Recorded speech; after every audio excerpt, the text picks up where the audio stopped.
जय Hind news, जनतेच्या हितासाठी निर्भीड पत्रकारिता। सांगलीत ट्रॅव्हल्स बसला भीषण आग, अग्निशमन दलाच्या तत्परतेने मोठा अनर्थ टळला।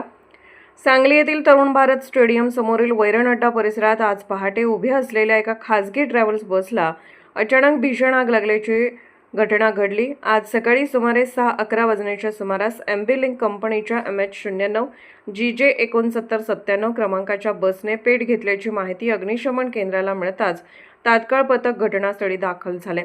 घटनेचे गांभीर्य लक्षात घेऊन 2 अग्निशमन बंब MH10 DT 2467 आणि MH10 DT 2468 घटनास्थळी रवाना करण्यात आले।